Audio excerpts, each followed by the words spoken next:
कौन कौन विधि बताए थे? गुणनखंड विधि, पूर्ण वर्ग विधि हो गया। आज द्विघात सूत्र द्वारा बनाया जाएगा। ठीक है, हम लोग द्विघात समीकरण के बनाने के लिए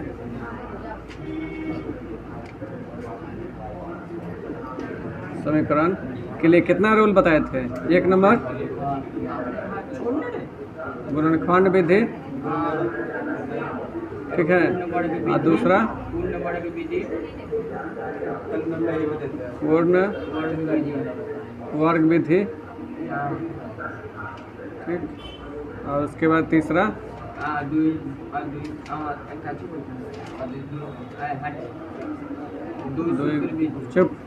द्विघात समीकरण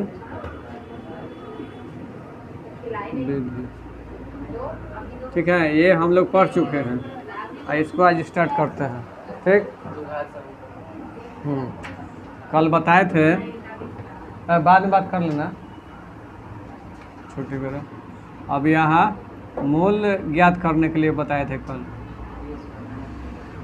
मूल ज्ञात करना बोले थे, डी का मान यदि बड़ा होगा 0 से तो क्या होगा? मूल वास्तविक होगा। ठीक है, यदि डी बराबर रहेगा किसका? 0 का, तो मूल वास्तविक होगा। ठीक है, अगर डी छोटा रहेगा 0 से तो मूल वास्तविक नहीं होगा। यानी क्या चाहिए? छोटा का मतलब क्या चाहिए? ऋणात्मक डी निकालने का भी मान, ऋणात्मक निकालने के मान। ठीक है, अब इसका विविधकर निकालेंगे तो डी निकालने के बी स्क्वायर माइनस 4ac। ठीक है, ये सब हम लोग पढ़ चुके हैं। इसमें से 2 विधि पढ़ चुके हैं, गुणनखंड विधि और पूर्ण वर्ग विधि। द्विघात विधि से आज बताते हैं। द्विघात सूत्र लिख देते हैं। सूत्र, द्विघात सूत्र देखो, इसमें 2 मान निकालना होगा। x बराबर -b plus minus √b² minus 4ac बटा 2a। ये सभी का बटा रहता है 2a। ठीक है, इसी से एक बार इसमें कल बता रहे थे पूर्ण वर्ग विधि में एक बार प्लस ले रहे थे, एक बार माइनस ले रहे थे। इसमें भी एक बार प्लस लेंगे, एक बार माइनस लेंगे। उतारो, लो सही कर देते हैं। अब सही है, बोलो मत ना, बात करेंगे तो जाओ ऑफिस में जाओ,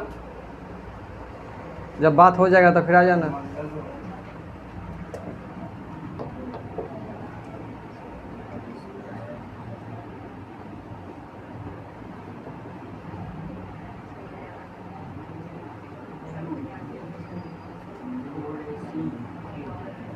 आज पढ़ेंगे क्या चाहिए? द्विघात सूत्र द्वारा। अब देखो एग्जाम्पल 10 निकालो। निकला?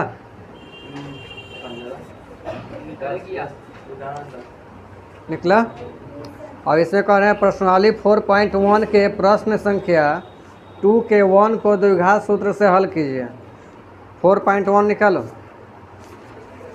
4.1 निकला? Yes sir. हाँ, तो उसमें देखो 1 नंबर सवाल, 2 का 1 सर, और 2 का 1 देखो लिखा हुआ है, एक आयताकार भूखंड का क्षेत्रफल 528 मीटर स्क्वायर है। क्षेत्रफल की लंबाई चौड़ाई के दोगुने से 1 अधिक है। लंबाई चौड़ाई के दोगुने से 1 अधिक है। हमें भूखंड की लंबाई और चौड़ाई ज्ञात करना है। ठीक है, इसी को मानते हैं।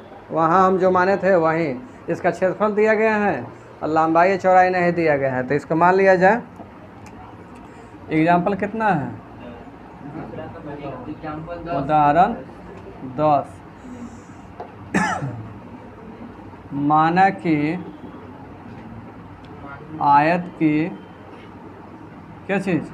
चौड़ाई पहले मान लो। हाँ, चौड़ाई मान लेते हैं। चौड़ाई मान लिए x, तो लंबाई क्या दिया है, मत बोलो। लंबाई कह रहे हैं कि इसके दोगुना से एक ज़्यादा है, इसका दोगुना से एक ज़्यादा है, लंबाई मान लिए। अब इसका क्षेत्रफल दिया गया है, क्या चीज़, आयत का क्षेत्रफल। आयत का क्षेत्रफल दिया गया है 528 मीटर स्क्वायर दिया गया है, ठीक। अब आयत का क्षेत्रफल क्या होता है, हम लिख लेते हैं। आयत का क्षेत्रफल लंबाई गुने चौड़ाई होता है। इसी लंबाई चौड़ाई दिया गया है 528। अब प्रश्न से लंबाई गुने चौड़ाई एल गुने बी बराबर आयत का क्षेत्रफल कितना दिया गया है, 528 दिया गया है। अब एल इसमें क्या है, 2x + 1। अब बी कितना है, x बराबर 528 दिया गया है, ठीक। अब इसको गुना कर दो, तो 2x² प्लस x, आइए इधर आ जाएगा माइनस 528 बराबर कितना, 0। अब देखो वो सब दो नियम बताए थे, गुणनखंड विधि और पूर्ण वर्ग विधि से ए जी है। इसमें क्या करेंगे, ए मान लेंगे, ए बराबर कितना है 2, बी बराबर 1 और सी बराबर -528, ठीक है। अब देखो इसी को द्विघात सूत्र से बनाना है। तो द्विघात सूत्र मेरा क्या होता है, द्विघात सूत्र से, तो यहाँ देखो x बराबर -b plus minus root under b² -4ac बटा 2a, ठीक है। 2 नहीं है 2a। अब इसका मान रखो इस पर।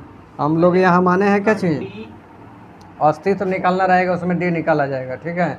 यहाँ अस्तित्व देखना ही नहीं है, डायरेक्ट हमको आंसर निकालना है। तो इसकी डायरेक्ट बनाएंगे और कहेगा किसी सवाल में कि नहीं इसका मूल वास्तविक है कि नहीं, उसको ज्ञात करो, उसके बाद हल करो, तब उसके बाद हल करेंगे, ना तो ऐसे डायरेक्ट बनाएंगे। अब इसमें से जो मान है A B C वही वहाँ पुट करेंगे, मेरा आंसर आ जाएगा। कैसे, B का मान कितना है, 1 है सर, एक और प्लस में एक और माइनस में ना करेंगे, शांत रहो, बनाएंगे। -1, B का मान कितना दे दिए, -1, यहाँ प्लस और माइनस रूट अंडर b का स्क्वायर करो, 1 का स्क्वायर -4, a का मान कितना है 1 और c का मान कितना है 528 है ना। ये का मान 2 है, कौन बोला रहे, ठीक है, देख कर बोलो। अब बटा 2 ये का मान कितना है 2 हो गया।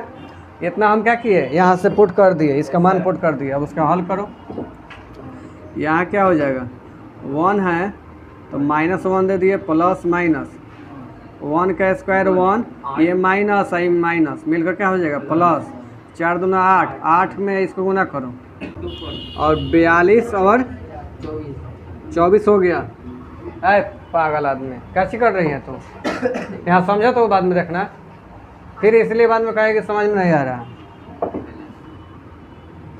यहाँ 4 हो गया, अब इसको जोड़ दो, -1 अब प्लस माइनस रूट अंडर इसको 25, अब बटा कितना 4, ठीक है। यहाँ अब देखो इसका कितना होता है,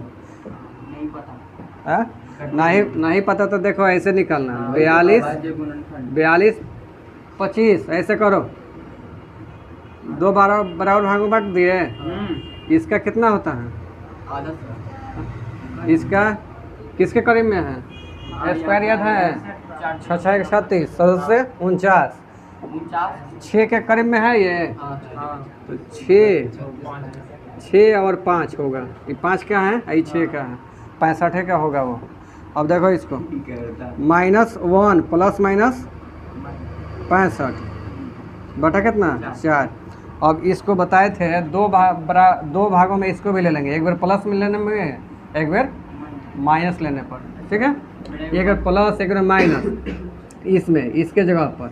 अब यहाँ लिखते हैं प्लस लेने पर, तो प्लस ले रहे हैं एक बार, तो यहाँ है -1 प्लस 65/4, इसको जोड़ो 64 बाई कितना 4, माइनस का प्लस का सिंबल देंगे, इससे बड़ा है, इसको काट दो, कितना बार में आएगा इतना। अब इसका प्लस लेने पर एक बार लिखेंगे माइनस लेने पर, माइनस लेने पर लेते हैं -1 और माइनस बटा कितना 4, इसको 66/4, इससे काटो 2 से 3 से कितना 33/2, ठीक है। ये माइनस में आया तो माइनस, अब यही आंसर मेरा होगा। x का मान 2 आया, एक मान आया 16, एक मान आया -33/2। बोलो अब x का 2 मान आया, एक बार प्लस में एक बार माइनस में। हाँ अल्फा बीटा लिख सकते हैं, या प्लस लेने पर माइनस लिखने पर लिख देते हैं, या इसमें ये बोले थे पहले भी कि माइनस इसमें सिंबल नहीं लिया जाता है, माइनस वाला छोड़ देंगे। यदि यहाँ निकालना होगा इसका चौड़ाई, तो चौड़ाई कितना आएगा, चौड़ाई कितना 16, और जब ये लंबाई निकालना होगा तो 2x + y कर देंगे। बात समझ में आया। जैसे देखो यहाँ हम चौड़ाई माने थे क्या चीज़, x माने थे, तो x बराबर आ गया मेरा 16, और लंबाई क्या माने थे, लंबाई 2x + 1, तो 2 गुने 16 + 1, तो ये कितना हो गया 32 प्लस 33 आया। एक आंसर है, एक आंसर होगा। चलो।